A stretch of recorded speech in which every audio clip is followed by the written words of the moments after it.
Boa noite! Boa noite, pessoal, tudo bem? Bem-vindos a mais um Imunolive.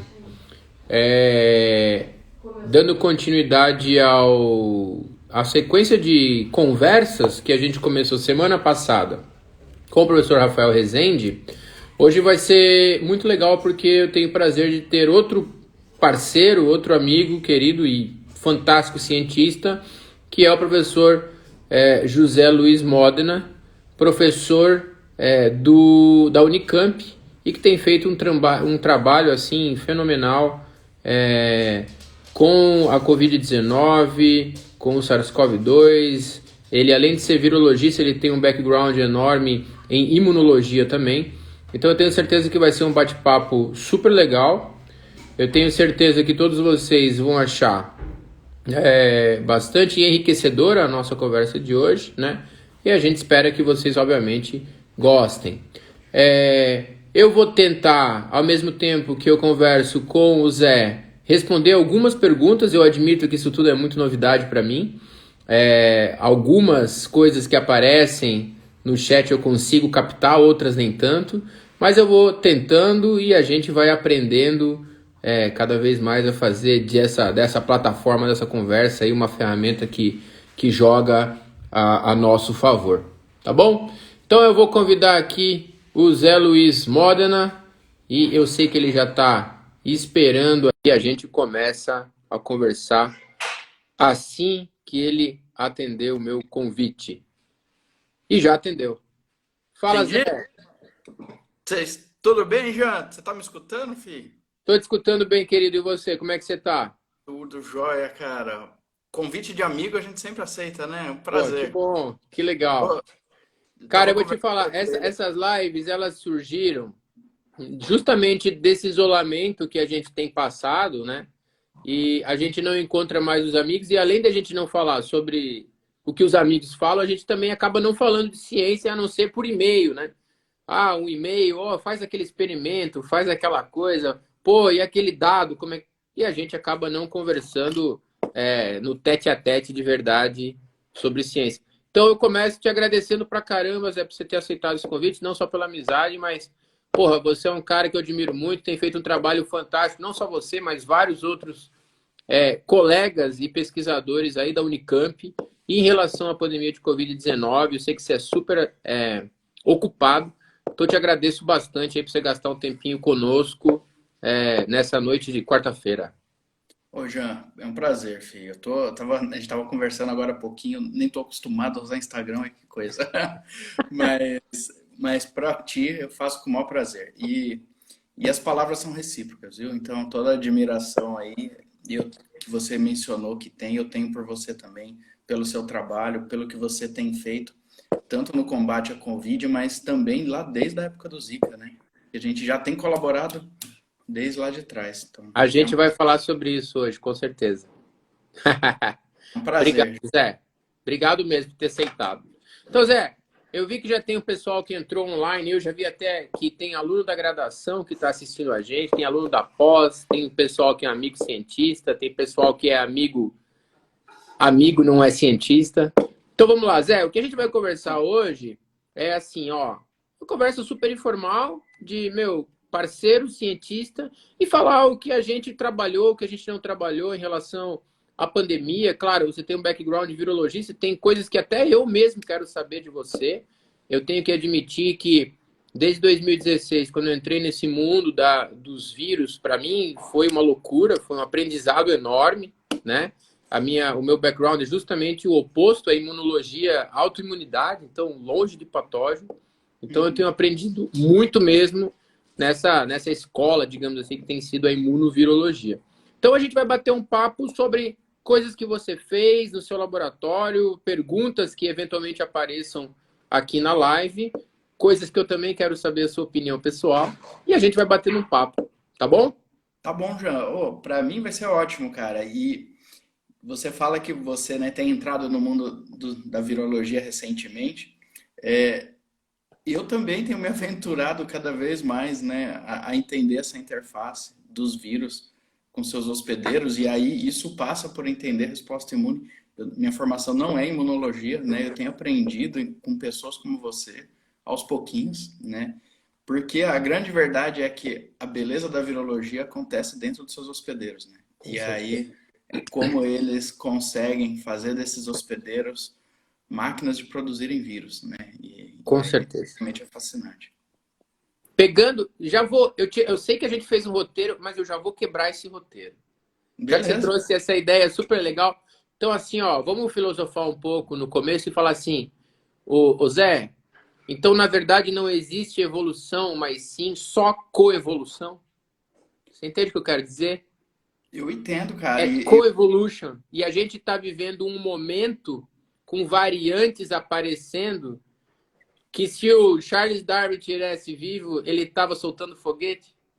Cara, eu acho que ele ia estar emocionado, porque é uma oportunidade que a gente está vendo de entender essa coevolução e essa, né, essa diversidade, a velocidade com que os vírus fazem isso, né, mostram para a gente como esses mecanismos evolutivos, como que a pressão seletiva age em tempo real, né? Então, realmente é fascinante. E respondendo né, o seu questionamento, eu acho que é sim, cara, porque assim, a vida está aqui junto com os vírus desde o surgimento delas, né? Então, Sim. acho que a grande maioria dos vírus, claro que é um grupo muito diverso de seres, né, de entidades, que algumas das quais têm origens evolutivas diferentes, mas a verdade é que a grande maioria deles, eles são resquícios daquele mundo pré-celular de RNAs autocatalíticos, né?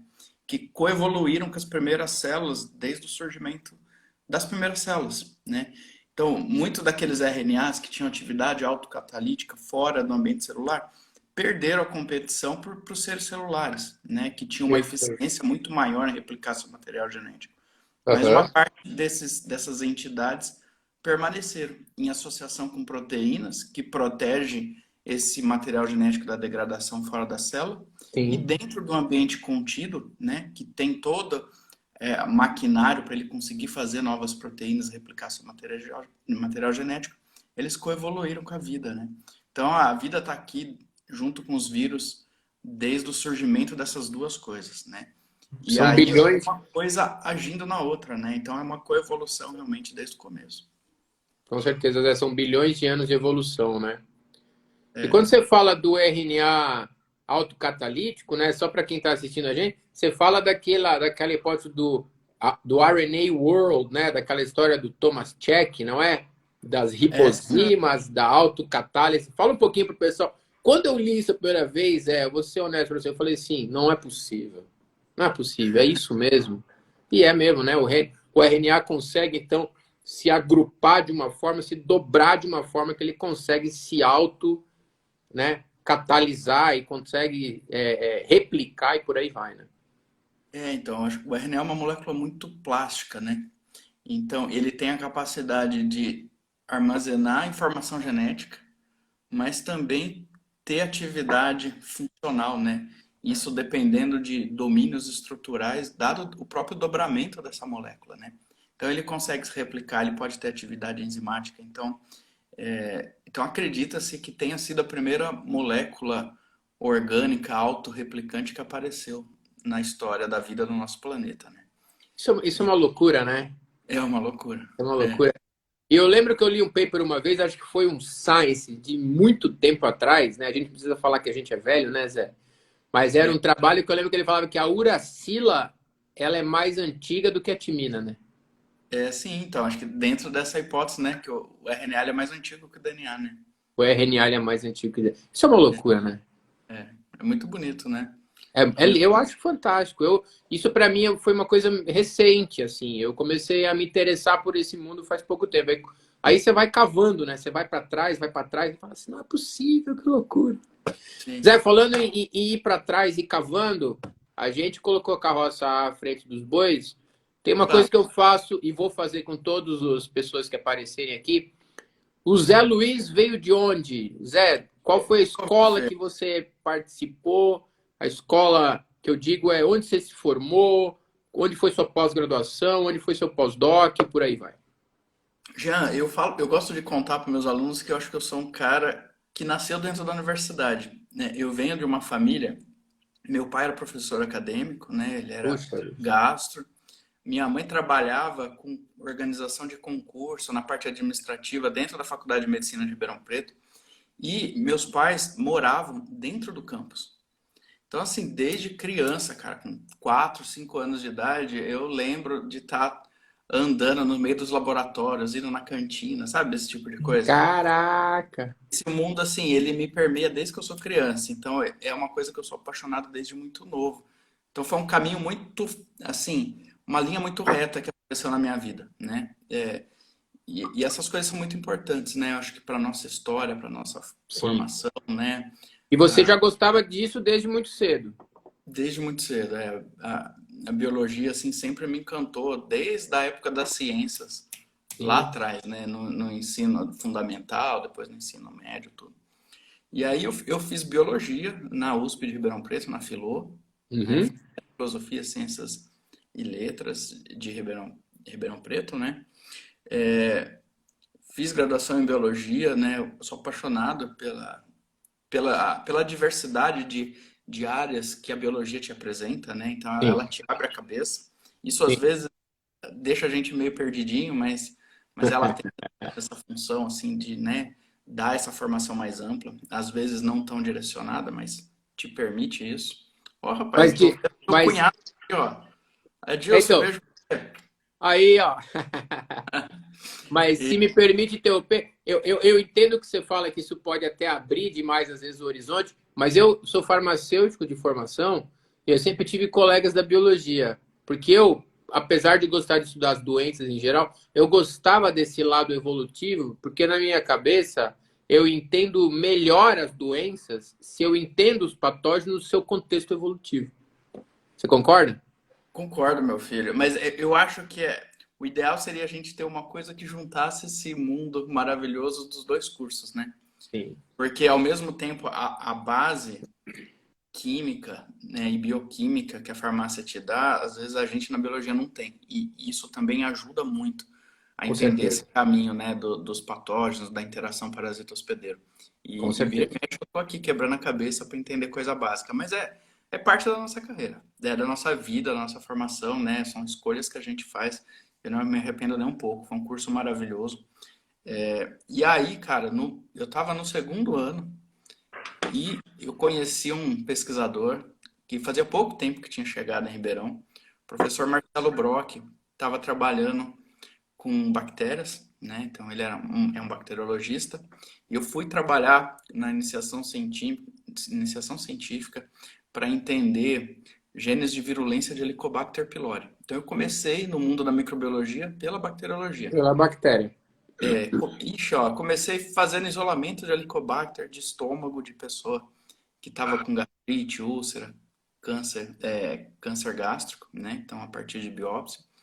E aí a gente foi entender a relação entre esses genes, né? A ilha de patogenicidade específica, a ilha de patogenicidade CAG, com o desenvolvimento dessas complicações clínicas durante a infecção por Helicobacter pylori, que é uma bactéria super frequente, né? Super prevalente na população. Sim, com certeza. E ali começou, cara, olha, e começou super manual, assim, pra você ter ideia, a gente ia no biotério sangrar cavalo com aqueles vidros, frasco de vidro com esférula, sabe, com pérolazinha de vidro para desfibrilar o sangue. E Sei, não sei, tinha como comprar, fazia, a gente ia lá sangrar o bicho e chacoalhando aquele negócio, rapaz, até o braço da gente ficar mole, sei. porque era o que dava para fazer, ele combate E a gente adorava. em agar sangue com sangue de cavalo, não funciona com sangue de carneiro. Olha só. Eu, sou- E você adorava. eu adorava, cara. Ixi, eu era fascinado. E aí, Marcelo Brock resolve vir para Campinas. Então, eu Aham. estava terminando meu mestrado e o Marcelo, ele assume o cargo como docente na Unicamp. E eu estava ali apaixonado pelas bactérias, mas eu tinha feito uma disciplina já na pós-graduação, no mestrado, sobre virologia, com o professor Eurico Arruda. Então, Sim.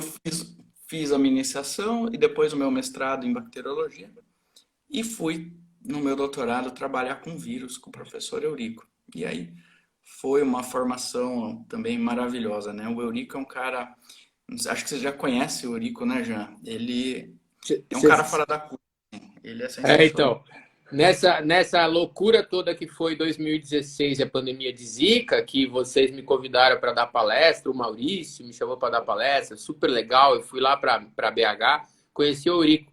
Aí ele falou, ah, você quem é? Eu falei, pô, eu sou o Jean e tal. O que você faz? Eu sou imunologista e tal, mas eu faço autoimunidade, eu entendo de cérebro inflamado. Ele falou assim, mas se você quer entender imunologia, você tem que entender dos vírus. E ele estava É corretíssimo, porque é isso. o que a gente falou no começo da live. Coevolution, mecanismos de escape, mecanismos de evasão imune, pressão evolutiva. Faz todo sentido o que ele falou. Faz todo sentido. Entendendo esses mecanismos de evasão, a gente entende função de componentes imunes que a gente não estava nem dando muita bola, né? Exatamente, E exatamente. estava certíssimo. E aí foi uma formação muito boa, assim, né? O E Eurico você é um... foi, Zé, para arbovírus? Cara, não.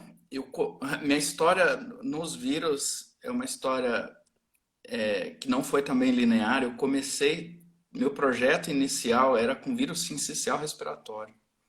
É um agente causador de bronquiolite na infância. Uhum. Talvez, né, em países que têm boas condições sanitárias, ele é provavelmente o agente responsável pelo maior número de óbitos na primeira infância, até os 3 primeiros anos. Então, ele Olha é um só. vírus muito importante em termos de saúde pública, né? Uhum. E a gente estava tentando entender fatores que pudessem estar associados com um quadro grave, né, pela infecção pelo vírus sincicial respiratório.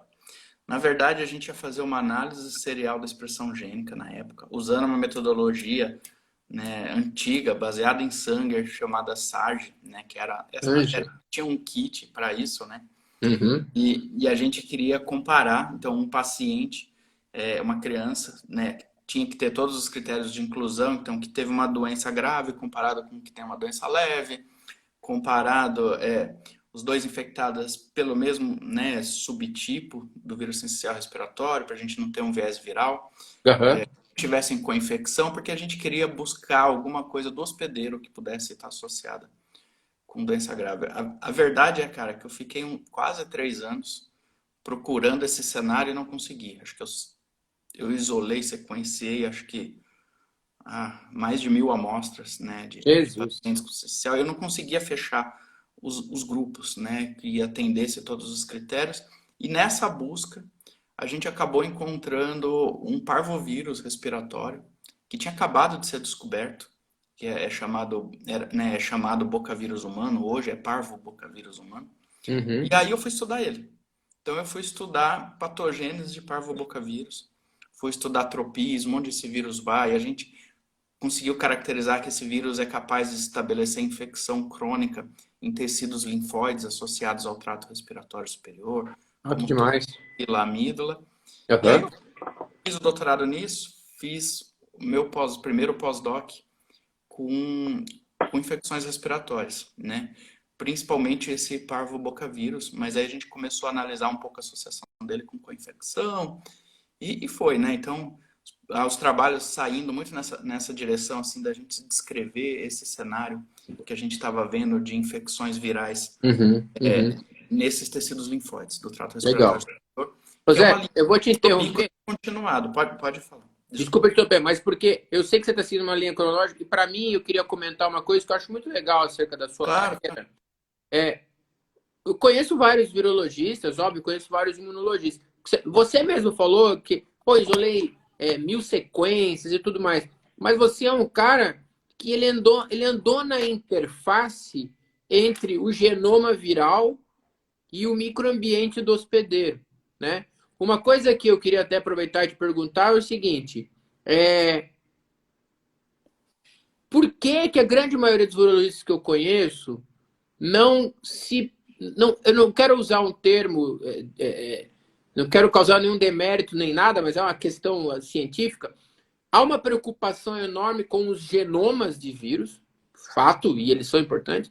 Porém, os vírus eles têm alterações pós-traducionais importantes, né? Sim.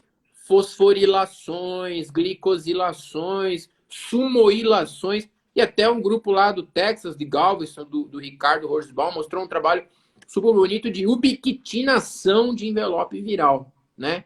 Sim. Quando você foi para o pós-doc, que eu sei que você trabalhou com um cara super fera, que é o Mike Diamond, você começou a pensar mais nessa interface do tipo, olha, não é só genoma, eu tenho uma partícula viral, eu tenho envelope viral e isso vai interagir com o hospedeiro? Como é que foi isso? Ó, né, acho que respondendo um pouquinho sua pergunta e entrando nesse questionamento, eu fui um cara que a minha formação, né, inicial foi muito realmente nesse lado de estudar patogênese focado para isso, para entender qual vírus estava ali, qual que era a diversidade genética daquele vírus que estava ali, realmente olhando muito pouco para o hospedeiro em termos de resposta. Quando eu fui para o Diamond, eu não fui nem necessariamente estudar essas vias assim de modificação pós-traducionais, né? Hoje a gente tem até feito, tá? A gente está fazendo algumas coisas Uhum, relacionadas a tráfego, né? uhum, Inibição de componentes importantes para montagem de vírus, mas ali com o Diamond eu fui na verdade estudar a via de reconhecimento que era importante para o reconhecimento e para a restrição da infecção por um arbovírus brasileiro, que é o vírus Oropoche. Então, uhum, eu fui estudar mais a parte inata, sabe, assim, uhum. de reconhecimento, produção de interfero, qual fator de transcrição estava sendo ativado, não necessariamente olhando muito para essas mudanças pós-traducionais em vírus, que realmente é super importante, né? Você falou de Uhum. ubiquitinação, por exemplo, é um evento chave que durante, por exemplo, infecção e reciclamento de CD4 por HIV, né? Então, Exatamente. então tem um monte, né, de coisa muito legal saindo sobre isso. Eu acho que Eu esse vi uma vez um viés. trabalho super bonito de um grupo que eu acho que era da Califórnia, mostrando, por exemplo, que eles tinham um isolado de dengue que genomicamente não tinha grandes alterações, mas ele, por causa de alterações pontuais no genoma, né, apareciam aminoácidos capazes de ser glicosilados, né? Então, essa glicosilação tornava o vírus neurotrópico, por exemplo. Sim, cara, tem tanta coisa. Teve um congresso que eu fui, já tinha um pesquisador, ele estava falando sobre a diferença de rinovírus e enterovírus. Até classicamente, rinovírus e enterovírus eram vírus diferentes. Por quê? Porque causam doenças diferentes. Um causa resfriado e o outro era um grupo grande de vírus, centenas de espécies de vírus que causam resfriado e uma diversidade também, centenas de espécies de vírus muito similares, mas que estavam associados com infecção do trato gastrointestinal. Então, na Aham. cabeça de todo mundo, até né, dos clínicos, né, a virologia, ela tem um quê desse histórico vinculado aos médicos cientistas, né, Claro. americanos. Então, tinha essa coisa clinicamente era muito diferente, então eles eram coisas diferentes. Quando o pessoal passa a estudar, fazer essa classificação com base em similaridade genética, começou a se observar que eles eram muito parecidos. E hoje é tudo agrupado dentro do gênero enterovírus, né? Então tá tudo dentro ali do mesmo saco. E aí, puta, mas então o que que dita esse tropismo?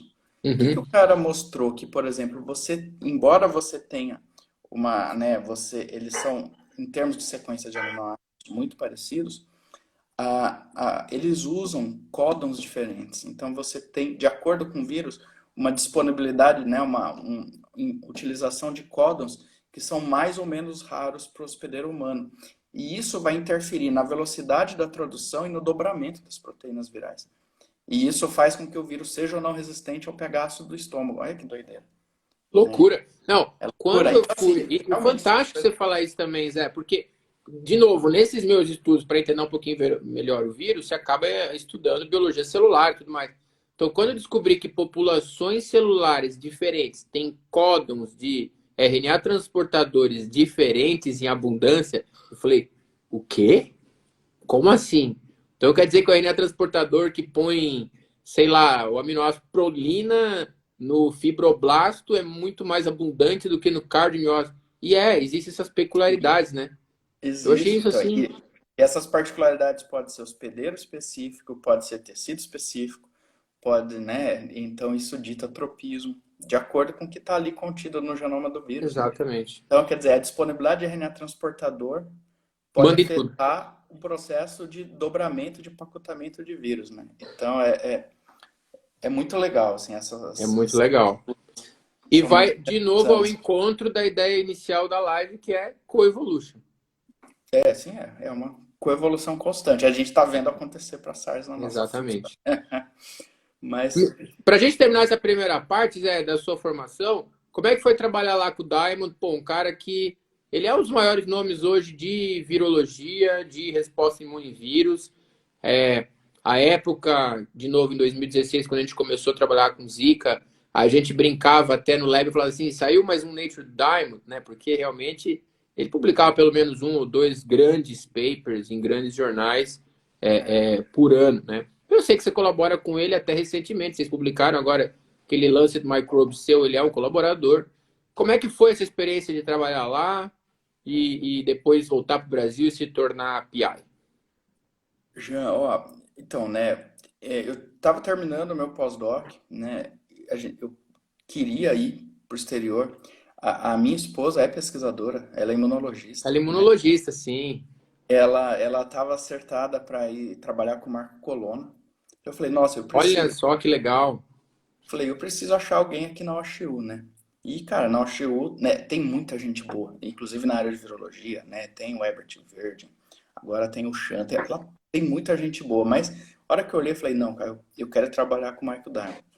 E a primeira vez que eu escrevi para ele, né, escrevi um projeto baseado no que ele estava fazendo, mandei, falei, Mike, você tem interesse de me receber e tal? Ele falou, olha, Zé, não, tô com o laboratório cheio, isso aqui já tem gente fazendo, não vai rolar. Aí eu falei, puta, deixa eu tentar mais uma vez, né? Eu falei, ó, ô Mike, mas e se eu levar esse modelo de infecção de Oropoxa, eu sei que você não tem no seu laboratório, é um vírus né, que circula na região amazônica, não só do Brasil, mas aqui da América do Sul, principalmente. Tem impacto em saúde pública, é um vírus que está se disseminando para novas áreas Uhum. Causa uma e a gente encefalite, sabe né? muito pouco ainda em É. termos, né, de mecanismos de controle, tem muita pouca coisa feita. Vamos começar a fazer isso? E aí ele gostou, ele falou, não, vamos. Aí eu tenho interesse. E aí começou, eu fui com Ciência Sem Fronteira, antigo Ciência Sem Fronteira, cabe até um agradecimento aí aos antigos governos, Claro. né, que passaram, que montaram esse programa, que tiveram alguns problemas, mas para muitas pessoas foi muito importante. Foi o Ciência Sem Fronteira que me permitiu ir, né? E aí eu fiquei lá, cara, um ano e pouquinho, não foi muito tempo, eu não tinha nem 6 meses, eu passei no concurso aqui no Brasil, eu consegui Caraca! ter minha vinda para o Brasil, acho que por uns 7 meses que eu fiquei enrolando na Unicamp, né, postergando até não dava mais, aí eu voltei, né, dei as aulas condensadas do primeiro semestre de 2015, voltei para os Estados Unidos, fiquei mais uns 3 meses para terminar os artigos, aí voltei em definitivo. E a gente tem colaborado desde então. Cara, e lá, assim, fora assim, todo o conhecimento que eu tive, né, a interação, o Mike é uma pessoa que eu nunca vi né, um tipo de produtividade de ciência como aquela, né? Ele é uma máquina, Ele é. né? Assim, Ele é é. uma máquina de absorver. Ele é muito, o que ele combina com você é aquilo. Então, se ele falou, ó, você vai fazer isso e eu vou te dar a estrutura para fazer isso, ele vai dar. Então, por exemplo, eu cheguei lá, ele já tinha um NB3 montado para trabalhar com Oropoxa. Oropoxa é um agente exógeno nos Estados Unidos, então a gente tinha que usar uma facility de NB3 só para ele, que trabalhava com Oropoxa e vírus da encefalite equina venezuelana, que ele começou Uhum. a trabalhar na mesma época. Então ele Inclusive, o montou Europoxa, ele causa uma encefalite também, né, Zé? também. A principal quadro associado, ele é um vírus dengue-like em termos de Uhum. sintomas, né? Então ele Uhum. está associado com uma doença febril, que tem algumas particularidades, então, né, tem muita poliúria associado, dor retroorbital, e muitos pacientes têm casos de recorrência. Até 60% das pessoas ficam uma semana doente, melhora e pode ter novos picos de sintoma, né? E uma parte dessas pessoas podem desenvolver sintomas neurológicos, né? Então, perda de equilíbrio, né? Sim. Mas, interessantemente, não tem casos de óbito associados ao aeroporto, pelo menos não descrito. E a grande verdade é que a gente não procura, né? Então, ele é um vírus que não faz parte das triagens oficiais de Uhum. agentes associados com doenças neurológicas, né? Então, Ainda mais nas regiões onde ele afetava mais, que imagino eu que eram as regiões ribeirinhas do Amazonas, né? Deve ser muito difícil fazer sim, uma epidemiologia molecular no lugar desse. Então, não se fez. Já tem alguns estudos que foram em bancos de líquor, de pacientes que morreram com meningite, com encefalite, e acharam o Oropost no líquido cefalorraquidiano, né? Mas assim, a gente não sabe o real impacto dele como um agente neurotrópico, mas que ele chega lá em alguma parte das pessoas, ele chega, até o sintoma mostra isso. E a gente foi entender isso em modelo murino, né? Então, utilizando vários camundongos knockouts para várias dessas vias aí de reconhecimento, de sinalização da Com via de certeza. interferon. E, cara, o que me chamou muita atenção, Jean, quando eu fui trabalhar com o Michael Diamond, que assim, a gente tem uma ciência no Brasil que é uma ciência formacional, né? Então, ela é uma ciência que ela é embasada no aluno de pós-graduação. Sim, Então, é uma ciência sim, que a gente produz, mas a gente produz junto com a formação da pessoa sim. como cientista. Lá Concordo é, um, totalmente com você. lá é uma ciência toque de fábrica, cara. É, É um é business. laboratório que tinha 20, quando eu estava lá, 23 ou 24 pós-docs. Uhum, Tudo cientista formado, né, assim, de alto gabarito, trabalhando com o cara, fazendo, respondendo as perguntas que ele estava propondo, tudo. Então, é uma velocidade muito diferente, né? Com uhum, facilities que funcionam. Então, eu sim. ia para NB3, então tinha esses animais, você tinha que fazer Creflox. Os bichos já estavam genotipados na minha mão, então eu ia lá, fazia infecção, fazia as coletas, fixava o tecido, integrava, né, dava na mão do pessoal da facility, tinha que fazer estoquímica. Então, assim, se você não se preocupar com isso, às vezes você nem aprende os métodos. Sim. Alguém faz Então, para você. É, alguém faz para você. Então, assim, é outro ritmo, é com muito certeza. rápido. Então, é muito bom em alguns aspectos, em outros, em termos de formação. Aí acho que depende um pouco do laboratório, né? Mas Eu foi, acho, eu acho fantástico você trazer isso à tona, Zé, porque, assim, a gente vive uma situação no Brasil que eu acho super legal, nós temos projetos totalmente na mão, a ciência brasileira, a gente tem que admitir que ela está na mão de quem? Ela está na mão dos alunos de pós-graduação, sim, né? A porcentagem de pós-docs no Brasil hoje, ela é muito inferior à porcentagem de alunos de mestrado e doutorado. Então, sim, assim, por um lado, isso é super legal, porque ela ajuda a formar o aluno de fato, o que também lógico, a gente tem uma dificuldade financeira enorme no laboratório, então você, obviamente, vai concordar comigo. O aluno, nós sentamos com o aluno 15 vezes antes de gastar o kit de Prime Flow que custa R$ 20.000, certo? é certo, né? Enquanto que lá eles têm a torta direita. Por outro lado, a gente também, o que eu acho que também isso traz críticas, porque a ciência ela exige um certo passo se você quiser se tornar competitivo internacionalmente. Então, do meu ponto de vista, Zé, é assim, aqui não é perfeito nem lá, porque são os dois extremos da curva. Sim, Aqui o ensino é 100% voltado na formação do aluno, na mão. É, veja, a gente está passando por uma pandemia, né? E não dá para deixar um experimento essencial, por exemplo, de neutralização de partícula viral de SARS-CoV-2 na mão do aluno de mestrado que acabou de sair da graduação. Eu não estou diminuindo em nada o aluno de graduação, muito pelo contrário, a gente tem ótimos alunos de graduação. Eu sei que tem gente de graduação assistindo aqui agora, que é fantástico, mas é uma responsabilidade muito grande. Lá fora, a gente tem o quê? A gente tem o pós-doc, que às vezes ele faz o experimento com a mão nas costas, beleza e tal, mas se ele for para sentar e conversar sobre a racional do porquê que ele usou o anticorpo monoclonal ou o clone de GG4, ele fala, preciso pensar, né? é, Então, existem essas nuances que talvez o ideal seria achar um meio termo, né? Fazer uma ciência, claro, tem que ter pós-graduando, eu acho fantástico, mas a gente tem que também, do meu ponto de vista, promover um pouco mais os jovens cientistas, aumentando a quantidade de bolsas de pós-doutorando, também melhorando a bolsa dos alunos de pós-graduação, porque eles né, é defasado, não é competitivo com qualquer outro mercado fora da academia, né, Zé? ô, Realmente Jean, é lamentável, né? eu acho que a gente está no momento da gente repensar a carreira do cientista no Brasil, né?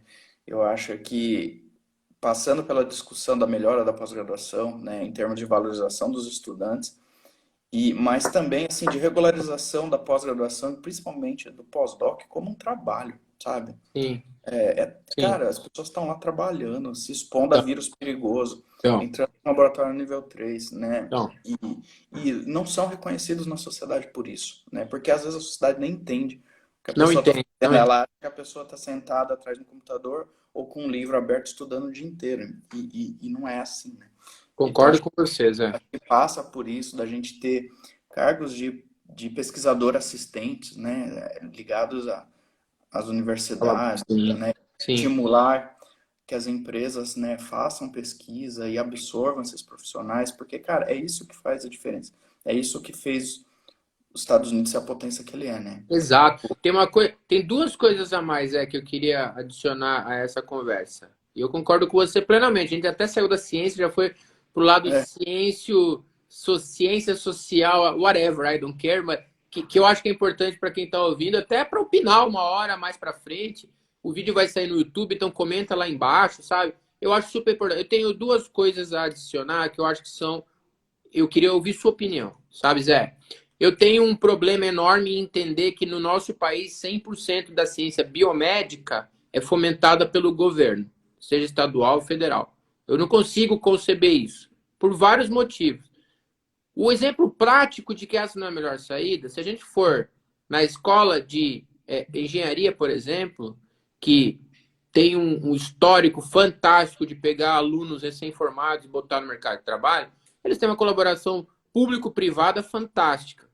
Nós, na sim, biomédica, a gente está engatinhando ainda nessa história. A FAPESP tem editais que eu acho que são fantásticos para fomentar esse tipo de parceria público-privada, mas a gente ainda está engatinhando nessa história. Então, eu acho que a universidade pública precisa repensar esse seu engessamento em relação ao dinheiro privado entrar na universidade pública. Esse é o primeiro ponto. O segundo ponto que eu acho também, Zé, o seguinte: talvez eu vou ser massacrado por causa disso, mas tudo bem, a live é do nosso laboratório, tá tudo bem. Eu acho que não dá para ter uma ciência com a importância que tem, principalmente durante uma pandemia, sua ciência de virologia, sabe, na mão de pessoas que têm o emprego for granted, sabe? Não dá para ser assim. Tem que existir um mínimo de competitividade, tem que existir um mínimo do tipo, olha, tem que ter um pouco de cobrança, de que as coisas têm que ser feitas assim, você tem que entregar algo, porque quem está bancando a universidade pública é quem? É o pagador de imposto, sim. né? Então, Então, essas são duas coisas que eu acho que precisavam ser revistas no nosso sistema de fazer ciência. E eu falo da pesquisa biomédica, porque eu sei que se eu vou para engenharia, é completamente diferente. sim. Os caras eles colaboram com a Microsoft, eles colaboram com sei lá mais quem, com a IBM, é diferente, entendeu? Por que a gente não colabora com uma Novartis, com uma Biogen, com uma Johnson e Johnson, whatever? Esse engessamento para mim não faz sentido, né? É, eu, Agora, eu acho que, olha, é o meu ponto de vista, eu acho que isso não é culpa só das universidades no Brasil, né? hum, Eu acho que esse engessamento e essa dificuldade que a gente tem de investimento privado na pesquisa biomédica no Brasil se deve em parte também porque a pesquisa biomédica ela tem um ritmo mais lento. As descobertas você levar uma descoberta na área biomédica para uso em humanos, geralmente você tem um processo de maturação que ele é mais longo e mais caro do que, por exemplo, na área de engenharias, na área de computação e assim por diante, né? uhum, Num país em que o Brasil tem muito dinheiro, mas não tem tanto dinheiro igual eles, né? E que a mentalidade é muito imediatista, né? Então, aí muito. o brasileiro é muito imediatista. Então, acaba que nunca foi atrativo, eu acho que também, para o investidor privado, né? E para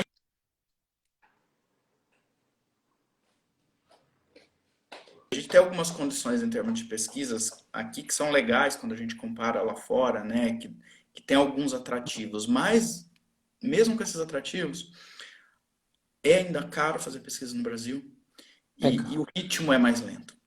Por vários desses fatores que a gente discutiu, né? Então acaba não sendo muito atrativo. E a gente precisa rediscutir, ir precisa, quebrando isso, né? Porque se precisa, a gente quer precisa. fazer ciência competitiva, e ciência aplicada na área biomédica, né, É, que é. transforme conhecimento em produto para a população, a gente precisa ter essa ponte com a indústria, não tem jeito. Com Precisa, certeza, com né? certeza. Como fazer? Aproveitando o gancho, eu vou pedir desculpa porque aqui subiu, aqui ó. A Luana Biocel comentou: a ciência não se desvincula de política, economia e etc. Luana, concordo com você, sabe? Mas do meu ponto de vista, a ciência ela é soberana. Ela tem que vir antes para reger as políticas econômicas, sociais e por aí vai, né? E claramente isso é uma coisa que no Brasil é muito difícil, né? Por vários motivos. A gente vai discutir o motivo pelo qual a gente é um país emergente, a gente tem um problema clássico, crônico na formação básica do cidadão brasileiro, né? Então, pô, querer falar que um bando de doutorando em virologia vai falar, acho que é muito complicado. Mas eu acho que a ciência ela tem que vir antes de tudo. Só que, por outro lado, até países como os Estados Unidos e a Europa estão passando por momentos críticos onde qualquer um fala, não vou tomar vacina porque vacina não funciona. Então, assim, o problema ele está do tamanho do mundo, né?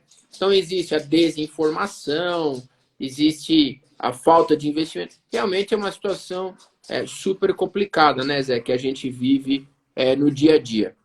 Mas E eu queria já, aproveitar e agora e mudar um pouco o foco para ir falando então dessa importância que a ciência tem, Zé.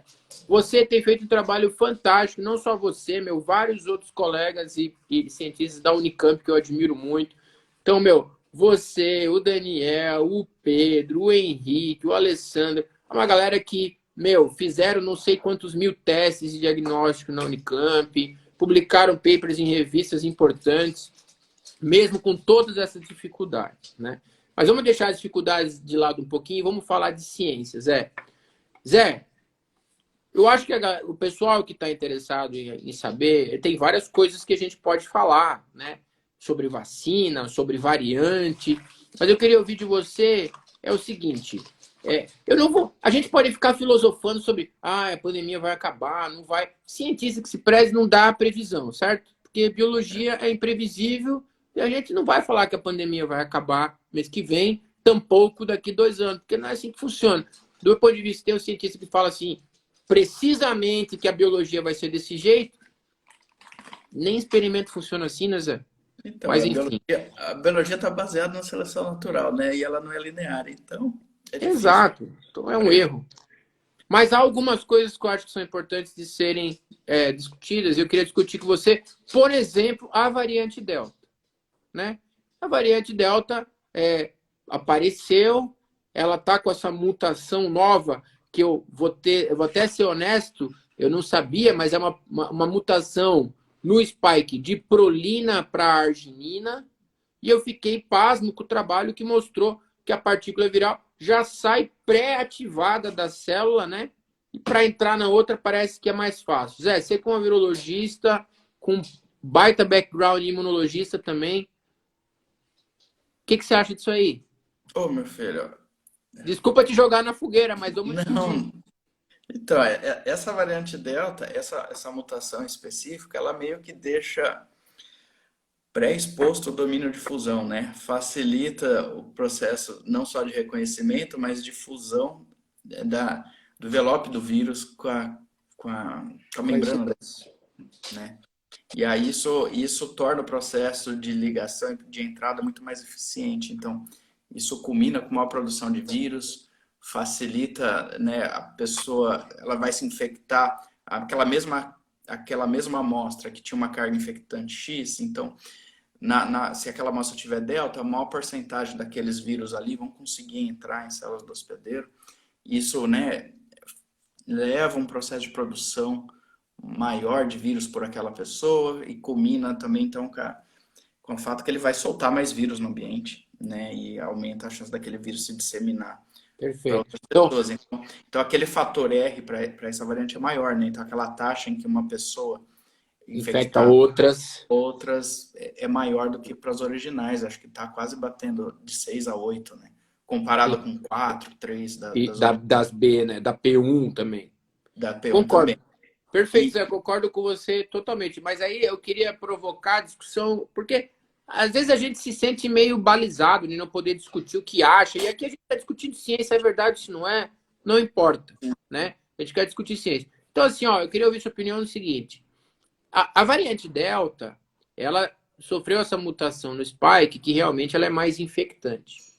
O CDC soltou uma nota esses dias falando que, sim, as pessoas que têm, baseado num trabalho publicado, as pessoas que têm variante Delta, infecção por variante Delta, elas fazem uma carga viral por microlitro de sangue realmente mais alta.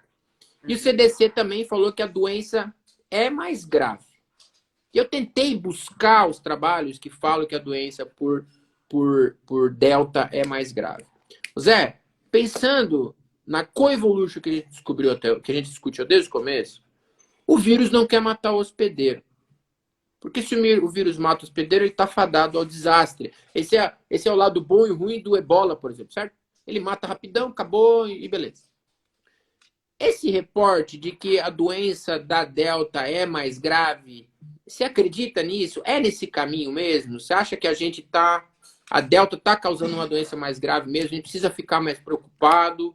Ou, na verdade, é só o número de pessoas? Porque a curva dos Estados Unidos está subindo, a curva de Israel está subindo, que são os países bem vacinados, digamos assim. Qual que é o seu pensamento nessa história toda? E só para quem está ouvindo, e porque isso vai ficar gravado, Zé, por mais que a gente seja cientista, a gente também erra. E a gente está aqui batendo um papo científico sobre as nossas confabulações baseado nos dados que existem. Tá bom? Então não se sinta balizado por qualquer coisa, que a Olha, gente pode errar mesmo. então, ó, o que eu acho, né, assim, baseado, porque assim, essas comparações elas são difíceis porque a Delta está circulando no momento em que a boa parte da população, Tá uma vacinado. porcentagem já foi vacinada. Então essas comparações são, né, elas são difíceis de serem ah, fechadas, com certeza, né? Então assim, a gente tem que ter sempre um pezinho atrás quando a gente, né, pensa em termos de gravidade, quando a gente Uhum. olha para a Delta. Mas o que chama a atenção de Delta, por exemplo, você tem óbito, né, uma taxa de óbito e de agravamento de doença maior em criança. Tem, Isso já alguns estudos estão mostrando. tem. Então você já começa a ver então que então uma população que não era tão acometida pelas variantes originais estão sendo acometidas de forma mais grave por essa nova variante.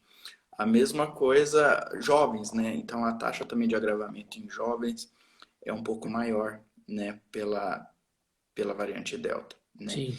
E agora, né? E esse vírus, né, assim como a P1, mas esse vírus ele tem a capacidade então de infectar e ser transmitido por pessoas vacinadas. Eu acho que independente da vacina, né? Sim. Então, e aí Mas esse é um só para ficar bem claro, né, Zé? Porque tem muita gente assistindo a gente, assim, ainda está muito claro que a porcentagem de óbitos está em 90% de pessoas que não foram vacinadas. isso. Eu não estou querendo entrar em mérito nenhum em termos de eficácia de vacina. Não, A- claro que não. Mas assim, As como eu sei vacinas, que as pessoas vão assistir a gente, e é é, muito fácil editar um pedaço do nosso vídeo e falar, ó, tá vendo? Os dois cientistas estão falando contra a vacina. Muito pelo contrário. Vacina boa, né, Zé? É vacina no braço, certo? vacina no braço, e os estudos têm mostrado que elas são protetoras em termos é, de conter sinais clínicos, né? Então, a taxa de agravo de pessoas que internam, que evoluem para, Exato. né, para doença grave é muito menor em vacinados do que Muito menor. Muito menor. a despeito disso, da gente pensar em eficácia, esses novos variantes, eles têm a capacidade de, recentemente, de infectar e de ser transmitido por pessoas vacinadas. Uhum. E a Delta faz isso melhor que as outras. Sim. Tem uma E aí, carga viral maior, né? uma carga viral maior. Então, acaba que isso é um gargalo seletivo. Então, você tem uma pressão evolutiva ali que está agindo, né, selecionando a delta, inclusive em vacinados. Se isso, né, e aí é a evolução acontecendo. Como vai agir a seleção na evolução dessas novas variantes daqui para frente? Isso vai estar diretamente associado, né, com a disseminação desse vírus. Então, vírus que se disseminam mais fácil, né, em populações tão numerosas como, né, as de hoje, né, as cidades são cheias, então esses vírus têm vantagem seletiva, mesmo causando doença grave. né? Sim, Então, com certeza. então a gente precisa monitorar isso, né? É Precisa. monitorar em tempo real e talvez de tempos em tempos reformular a vacina de acordo com o que está aparecendo. Eu acho que a gente não vai conseguir fugir dessa vigilância. Quando a gente olha para os históricos, né, das pandemias no passado, né, se a gente olhar para a influenza em 1918, então, e outras, né, realmente quando a gente pensa em coevolução a longo prazo, né, a tendência é entrar em equilíbrio. Um vírus que mata todo o seu hospedeiro, ele é extinto junto com o seu hospedeiro. Exatamente. Agora, muitas vezes você tem vírus que tem mais de um hospedeiro. E Sim, aí, né, então você tem reservatórios. Então, depende muito de toda essa dinâmica, né? E aí é o que a gente tem falado desde o começo, é coevolução.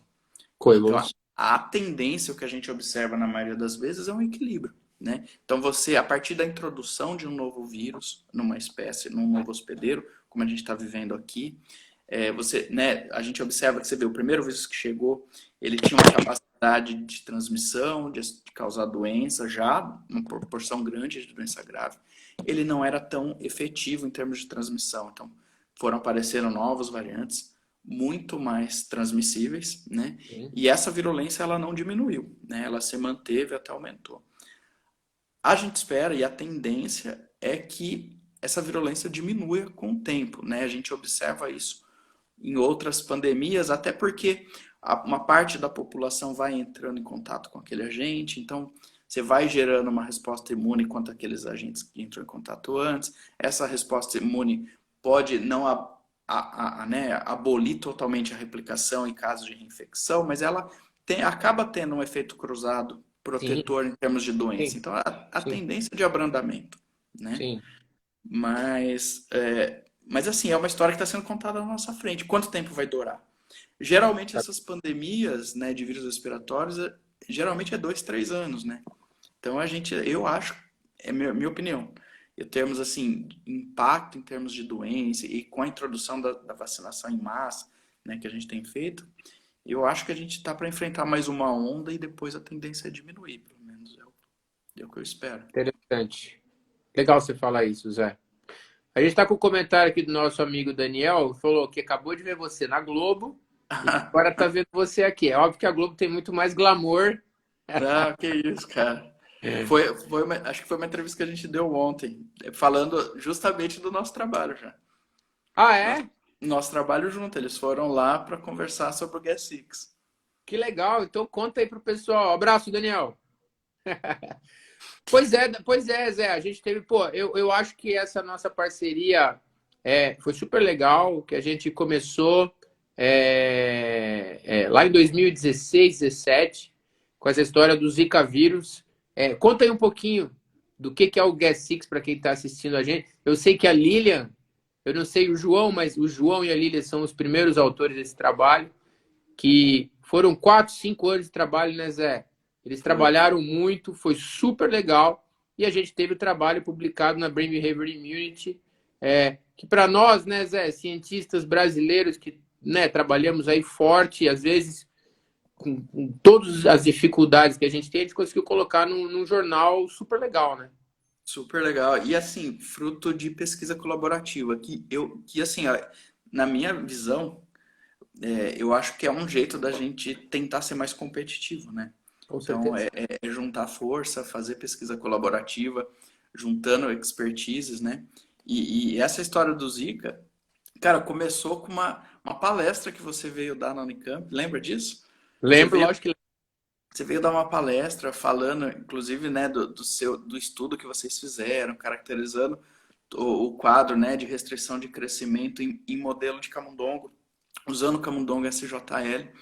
E ali você já falou que estava investigando um fator, né, sérico que poderia ser importante, né, para complicações neurológicas, né, por Zika. sim. E a gente estava, curiosamente, investigando coisa muito parecida com a amostra de pacientes, né?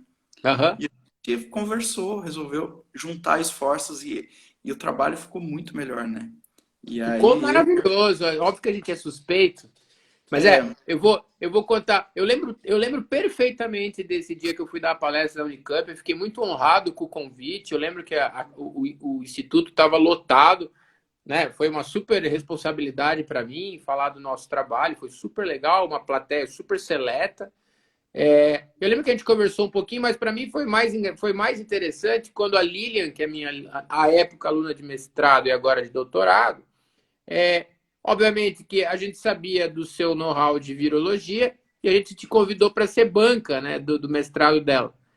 Sim. Quando ela saiu da banca, ela veio correndo falando: Meu, você não sabe, eles estão fazendo isso em seres humanos, que não sei o quê. Eu falei: Fazendo o quê, Lilian? Pelo amor de Deus. O Gas6, o Gas6. E foi aí que a gente, de fato, começou a conversar e fazer os experimentos. E vocês fizeram a parte em seres humanos. Ficou fenomenal o trabalho do João nos monócitos infectados, aumentando a expressão do Gas6. E a Lilian ficou com a parte experimental. Então, eu concordo com você. Acho que foi ali um casamento perfeito para a gente complementar o trabalho da forma pesquisa básica do nosso lado e vocês com a pesquisa aplicada, né? Então, juntou, né? E deu muito mais força, porque um dado deu relevância para o outro, né? E corroborou toda a parte que você conseguiu, né? Que a Lilian, vocês fizeram em modelo animal, deu força para o achado em termos do impacto na infecção congênita, que era uma coisa que a gente não tinha conseguido ver, né? Em Exato, humano, porque quase não teve caso de, exato. pelo menos de restrição de crescimento, de microcefalia aqui em Campinas, né? Exato. Então, Então, para quem está nossa, assistindo, o que a pô, gente muito legal. mostrou, só para resumir, né, Zé? Porque isso vai ficar guardado para a posteridade, então isso é super legal. O nosso trabalho do Zé mostrou que o Gas6, que é uma proteína solúvel, que é uma proteína que reconhece porções de fosfatidilcerina que estão presentes no envelope viral do Zika vírus, e na verdade de outros vírus também, abre possibilidades futuras, né, Zé? Esse Então, Gas6 gruda no esse envelope GSI, viral. ele está associado a exposição de fosfatidilcerina em envelope de vírus está associado com brotamento no retículo, né? Exatamente. Exato. É o que a gente chama de mimetismo apoptótico, né? É, Porque essa fosfatidilcerina ela é importante para a fagocitose de células em apoptose. Então, essa fosfatidilcerina ela é exposta no envelope viral, o Gas6 gruda e faz a ponte com os receptores TAM,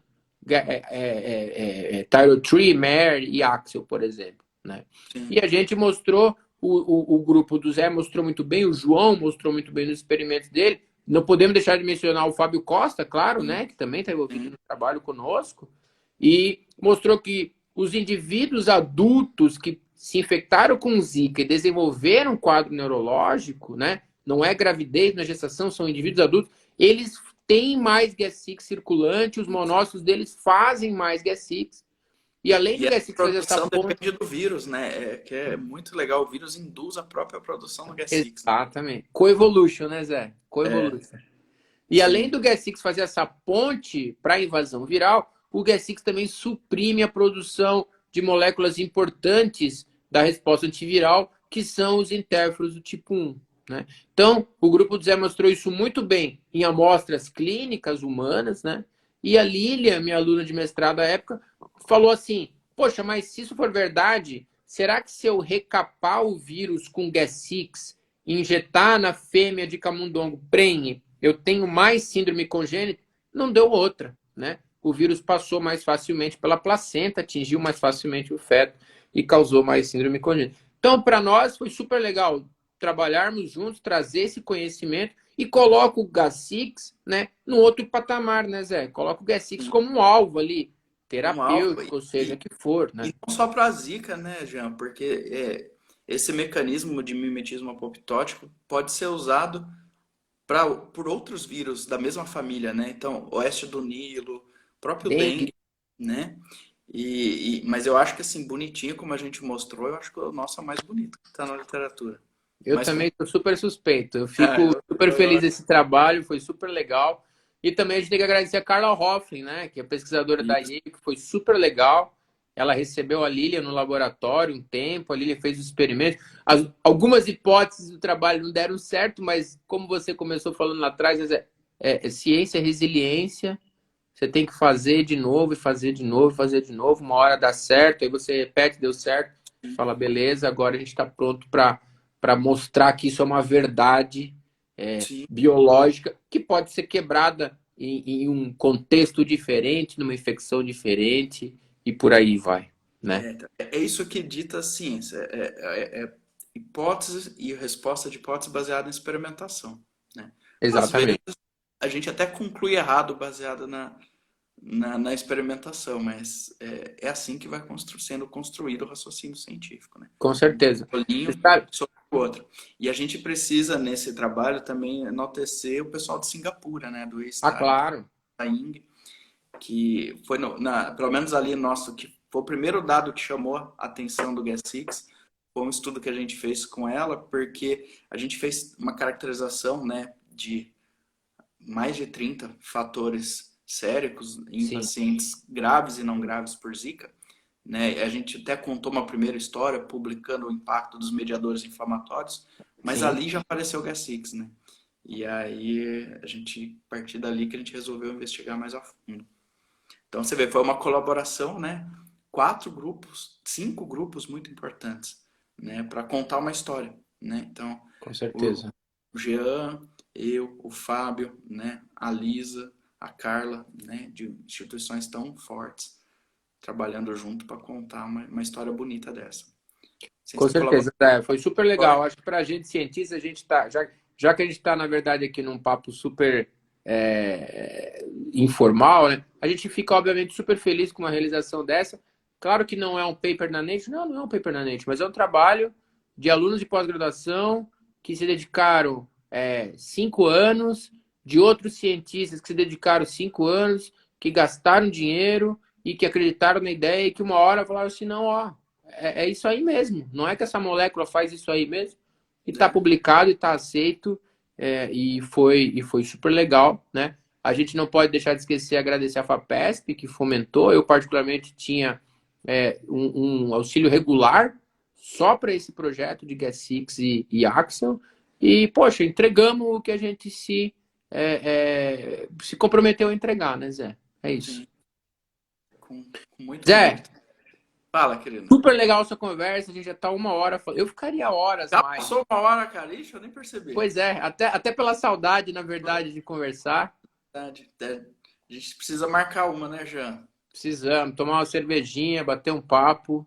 Não sei se você já deve ter contado aqui na live, mas o Jean é músico, né? Eu não sei nada de música, mas eu gosto de escutar eles.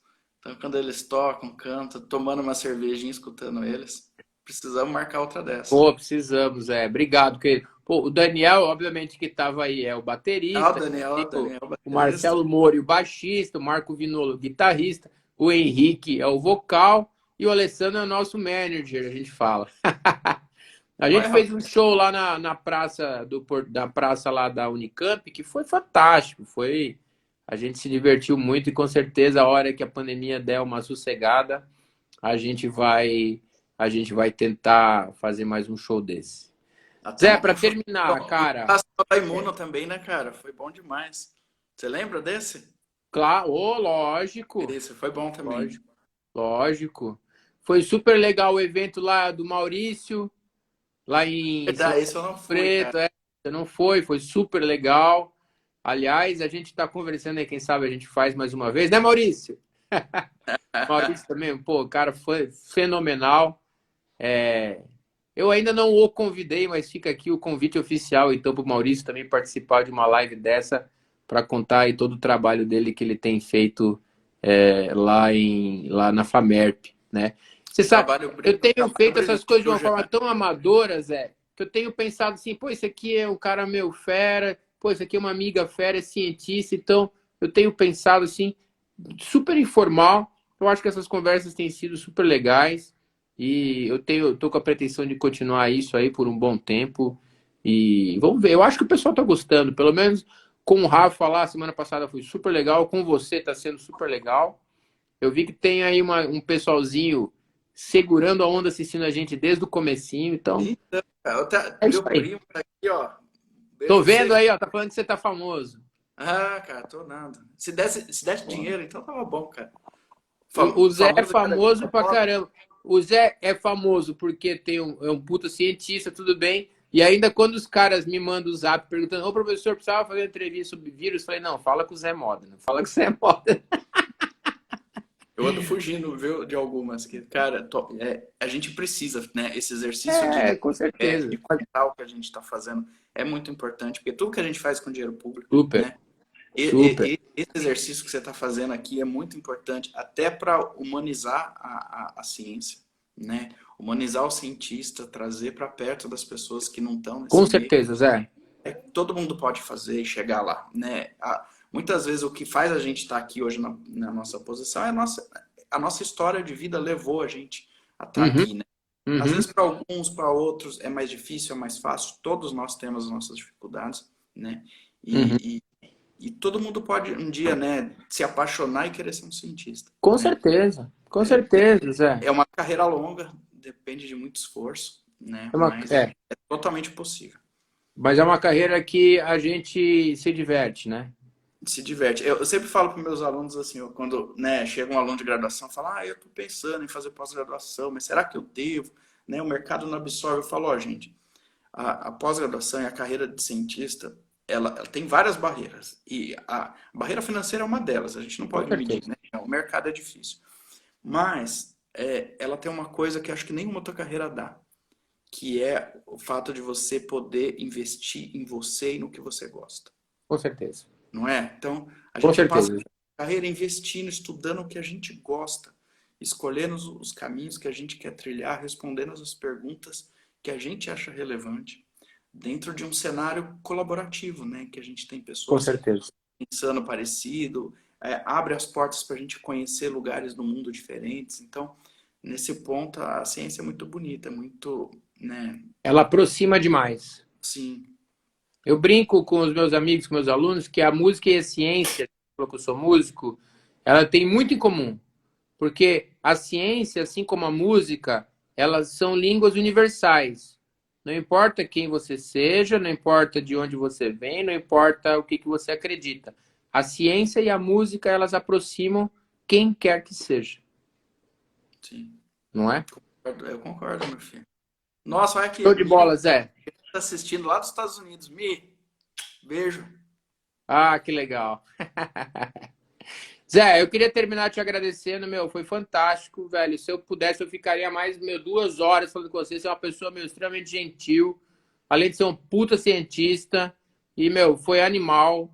Obrigado pra cacete por gastar essa horinha comigo aí. Tô com uma bela de uma saudade de ir aí pra Campinas. Na verdade, eu quero ir aí pra um dia aí, a gente se encontrar aí, encontrar o pessoal todo.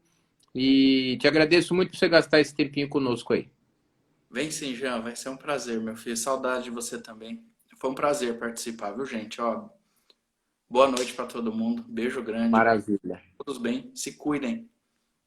Obrigado, Zé. Eu vou aproveitar, não sai daí não. Eu vou fazer a Tá. propaganda da próxima live, porque eu Opa. tô preparado, você acha? Eu tô animado com essa situação toda.